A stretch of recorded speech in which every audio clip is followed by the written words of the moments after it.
In the early 2010s, Denmark's national team was decent. Despite disappointing at the 2010 World Cup, they were good enough to qualify in the first place, and the Danes did great at Euro 2012 given how insanely tough their group was. But they were really underwhelming when the 2014 World Cup qualifiers began.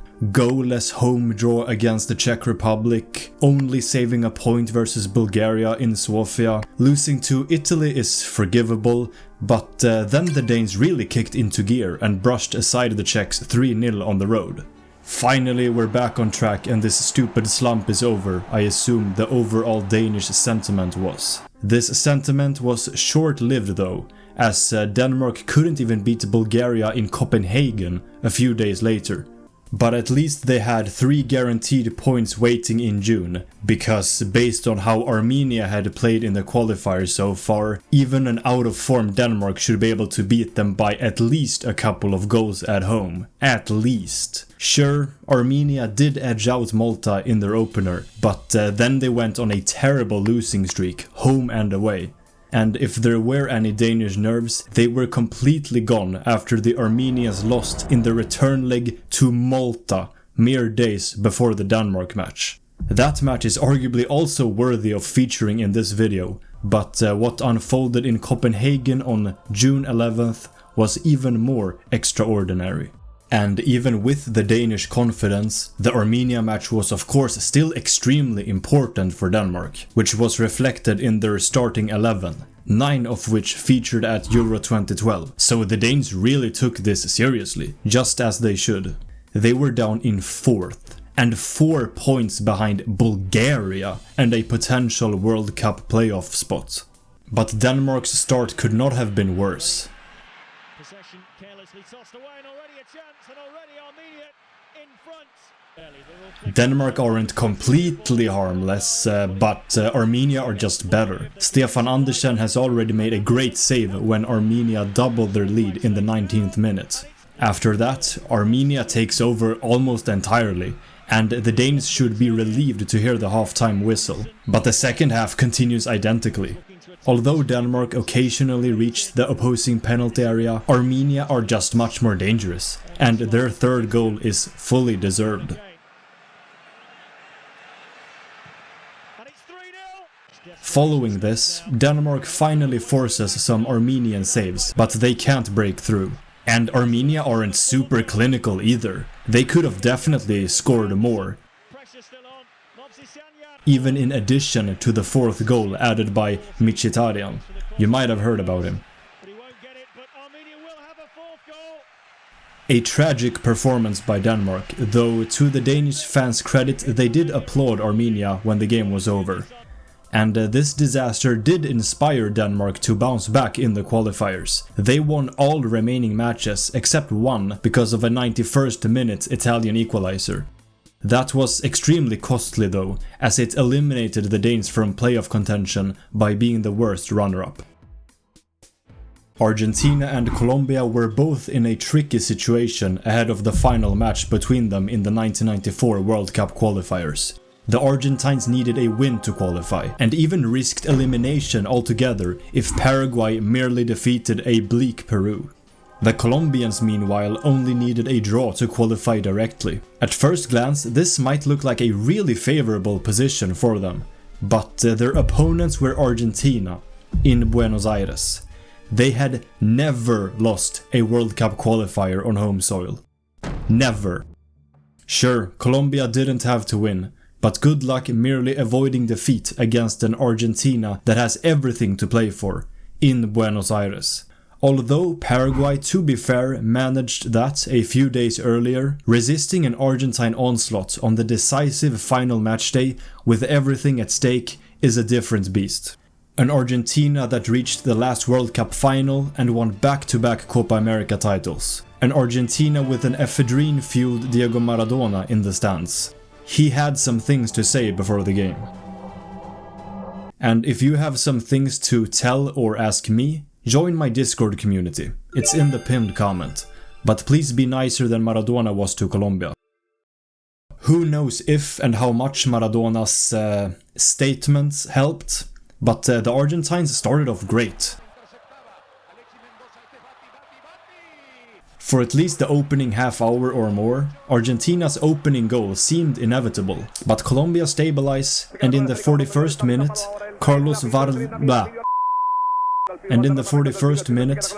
Valderrama pierces the Argentine defense with a great pass to Freddy Rincon and a first touch to match it.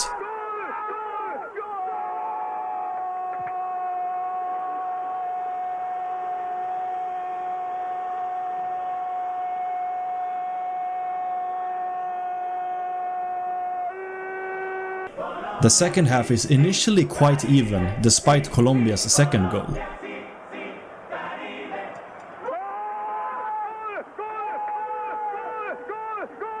But it doesn't take long for the floodgates to open completely.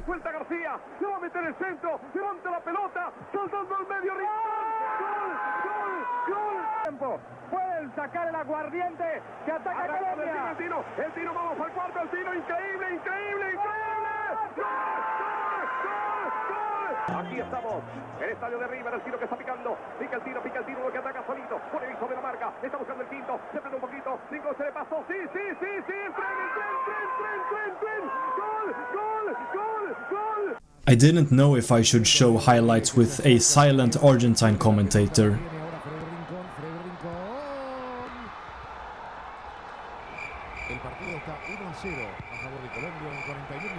or a euphoric Colombian one. Both commentaries are equally telling in different ways. To the credit of Argentines, Maradona included, they, just like the Danes against Armenia, applauded Colombia for several minutes after the final whistle, and rightfully so. After a performance like that, it's easy to see why Pelé predicted Colombia to at least reach the semi-finals next summer. But as you probably know, their World Cup ended in tragedy, and not just in a sporting sense. And with the loss to Colombia, Argentina were lucky their World Cup didn't end before it began. As touched on before, had Paraguay defeated a pretty weak Peru, Argentina would have been eliminated, which has only happened once before to this day. Fortunately for the Argentines, Peru resisted Paraguay, earning their first and only qualifying point in that campaign. Argentina advanced to the Interconfederation playoffs, where they edged out Australia over 2 legs. Switzerland were decent on the cusp of the 2010s. Round of 16 exit at the 2006 World Cup, disappointing to be fair group stage exit at Euro 2008, but only thanks to a last-minute Turkish winner, plus that they beat Portugal. Switzerland didn't have as many good players as now, but were a perfectly respectable side. Luxembourg, however, were proper minnows. It's not like now when you might expect them to beat 1 or 2 bigger and on paper stronger teams per qualifying campaign. They were terrible. At the start of the 2010 World Cup qualifiers, Greece brushed them aside on the road without really trying, just as expected. Switzerland dropped a 2-goal lead at Israel, but oh well, that's football, things don't go your way sometimes. Of course they'd still be able to beat Luxembourg 4-0 in Zurich 4 days later. I don't know, and I don't care what the first 26 minutes of the match looked like, because everything changed the second the clock struck 27. Parte con il suo sinistro e palla va in gol. Il Luxembourg addirittura si porta in vantaggio con una dormita colossale di Benaglio. I'm one of those edgy and harsh pundits with high demands, and the Swiss goalie Diego Benaglio isn't positioned perfectly. With a better placement, he can keep that ball out, instead of just reaching it with his fingertips, because it's not perfectly in the corner. But yes, it's a great free kick with a tricky curl. An incredible moment for little Luxembourg, albeit one that lasted mere minutes. It doesn't take long for Switzerland to equalize.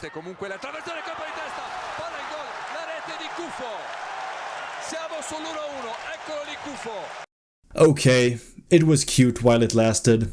Fair play to Luxembourg. They should be really proud to have led at any point. But Switzerland will score at least 2 or 3 more goals in the second half and get that routine win. Well, 40 more minutes go by and no goals are scored. Then Luxembourg have another free kick.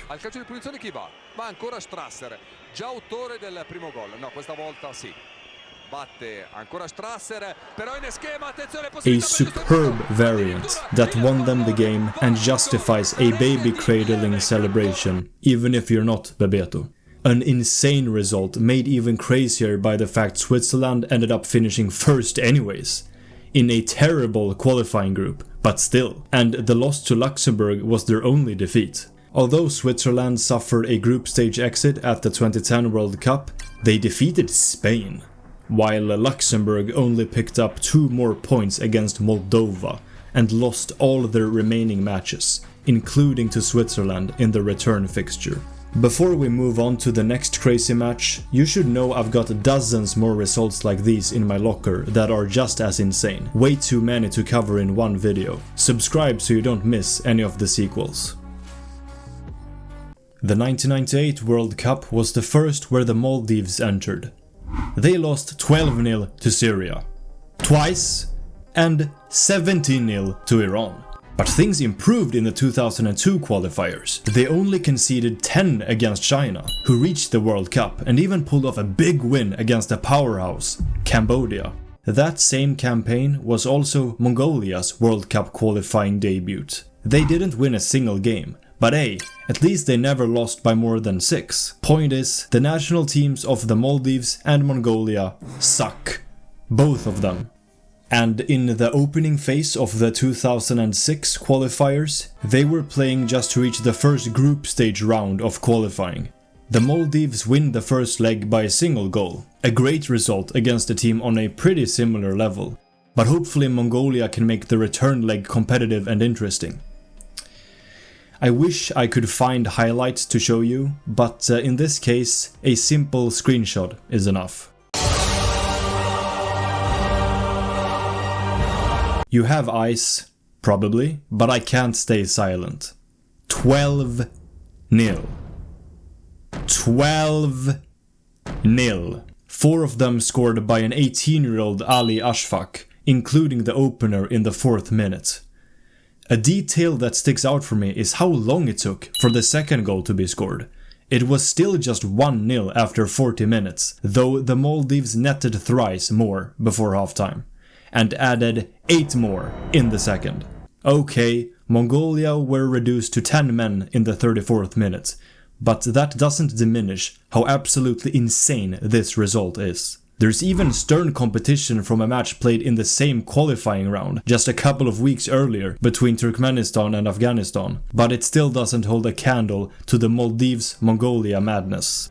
To be fair, the Maldives were 122 FIFA ranking points ahead of Mongolia, which might sound like a big deal, but in context, that's like Brazil back then beating Germany 12-0, or Sweden putting a dozen past Slovakia. Fast forward to the September 2025 rankings, and it would be like Spain hammering Belgium by 12, or Morocco reaching double digits against Australia. And sure, FIFA rankings aren't exactly flawless science, but the point is simple. 2 teams on roughly the same level met, and one of them won 12-0. Turkey in the 1998 World Cup qualifiers weren't yet the team that would make the semis in 2002, but they were on the rise and at least reached Euro 1996, despite losing every game without scoring. Wales, meanwhile, were the usual Wales of the time. Some good players like Giggs, Saunders and Hughes, but constantly underachieving. Ian Rush had recently retired from international football, but if you believe a bed and breakfast owner my family and I met in Llandudno in 2014, maybe that wasn't much of a loss. He swore he went to school with Rush and described him in one word: idiot. Jokes aside, even though that anecdote is true, Wales had good players but never reached their potential, and this qualifying campaign was no different. Along with Turkey, they are miles behind even a playoff spot, ahead of their return tie in Istanbul, having previously played out a goalless draw in Cardiff. But this match was the complete opposite.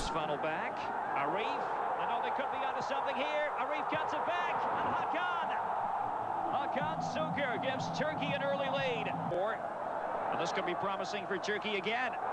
Oh, wide open, and a second goal. Turkey soar into a 2-goal lead with less than 10 minutes played. How will the Welsh underachievers respond? Page comes into the move. Here's Blake inside the box, and Blake has scored. They just get it away, but Savage! Oh! What a strike! Giggs and Blake together, and Saunders has scored again for Wales. They completely turned the game around, leading 3-2 after half an hour. But not at halftime. They're all lining up in the middle. Let's see if the Turks can take command. Hakan! 3-3. Football halves can be wildly different. A thrilling first half followed by a dull second isn't unusual, and vice versa. Yet this game simply picked up where it left off. They try to drive it in and pose problems, and the ball is in the net. The Welsh continue to wreak havoc. I don't know about wreak havoc, but coming back from 2 goals down and scoring 4 against Turkey in Istanbul is not something just any team can do. But if you defend poorly, it doesn't matter how many times the ball finds the back of the net. Here's Hakan in a good position. Hakan Sukur, the equalizer. 4-4 is the score in this World Cup qualifier. Arif tries to chip it in, and a dramatic header. Hakan Sukur gives Turkey the lead. Results to go their way elsewhere, namely Belgium to beat Holland. For that to hold up as Hakan is away again. Hakan! Hakan the hero. When the dust settles, Turkey win after all. Though it hardly matters beyond the incredible accomplishment of earning a cameo in a Seb Ball video. Earlier defeats to Belgium had already ended their World Cup hopes, despite the impressive feat of going unbeaten against the Netherlands. Wales, meanwhile, turned what could have been an embarrassing loss to Belgium into just a regular loss to close out their qualifiers, never threatening to qualify in the first place. But check out this video to see if I think they can reach the 2026 World Cup.